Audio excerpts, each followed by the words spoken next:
নমস্কার বন্ধুরা, welcome to SN news. তো বন্ধুরা, এই ভিডিওতে আমরা আলোচনা করতে চলেছি ইন্ডিয়ান ফুটবল রিলেটেড বেশ কিছু গুরুত্বপূর্ণ আপডেট। তাই পুরো ভিডিওটি শেষ পর্যন্ত দেখার অনুরোধ রইল। আর যারা যারা ভিডিওটি দেখছো সবাই প্লিজ লাইক ও সাবস্ক্রাইব করে দিও।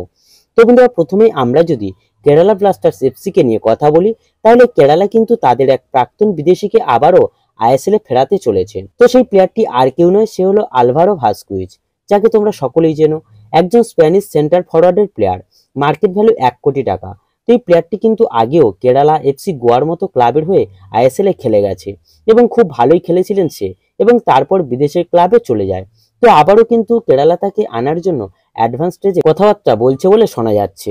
তো এরপর আমরা যদি ইস্টবেঙ্গলকে নিয়ে কথা বলি, তো ইস্টবেঙ্গল কিন্তু মোহনবাগানকে লিগ সিল জেতানো ডিফেন্ডারকে সই করাতে চলেছে।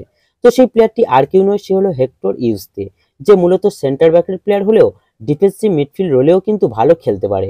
আমরা তাকে মোহনবাগানের হয়ে কিন্তু শুধুমাত্র সেন্টার ব্যাকে খেলতে দেখেছি, কিন্তু ডিফেন্সিভ মিডফিল্ডে 100-র বেশি ম্যাচ খেলার অভিজ্ঞতা কিন্তু তার রয়েছে।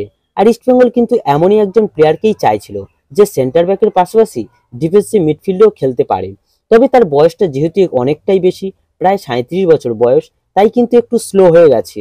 তাই তাকে শুধুমাত্র সেন্টার ব্যাকেই আমরা খেলতে দেখি। এছাড়াও তার মধ্যে ডিফেন্সকে নেতৃত্ব দেওয়ার একটা কিন্তু গুণ রয়েছে, যেটা তাকে আমরা মোহনবাগানের হয়ে খেলার সময় বারবার দেখেছি। তাই যদি ইস্টবেঙ্গলে আসে, তাহলে ইস্টবেঙ্গলের ডিফেন্সে নেতৃত্ব দেওয়ার মতো কিন্তু একজন ভালো কোয়ালিটির ডিফেন্ডারকে ইস্টবেঙ্গল পেয়ে যাবে। এছাড়া একটা কথা মনে রাখতে হবে, এই প্লেয়ারটি কিন্তু হাবাসের পছন্দের একজন প্লেয়ার। আর তোমরা সবাই জানো, হাবাস যে কজন বিদেশি প্লেয়ারকে ইন্ডিয়াতে নিয়ে এসেছে, তারা কেউ কিন্তু ফ্লপ যায়নি, সবাই ভালোই খেলেছে।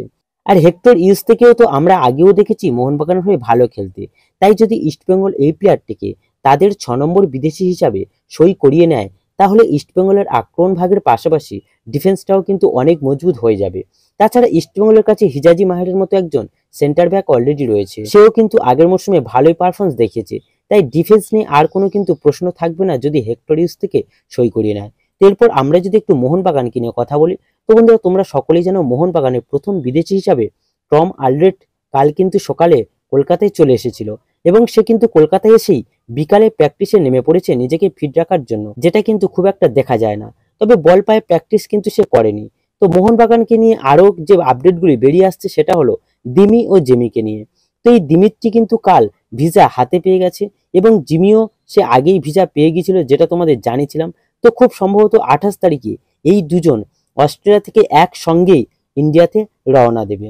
তো গাইস, এই ভিডিওতে এই আপডেটগুলি জানানোর ছিল। যদি ভিডিওটি ভালো লেগে থাকে, তাহলে অবশ্যই লাইক ও সাবস্ক্রাইব করে দিও।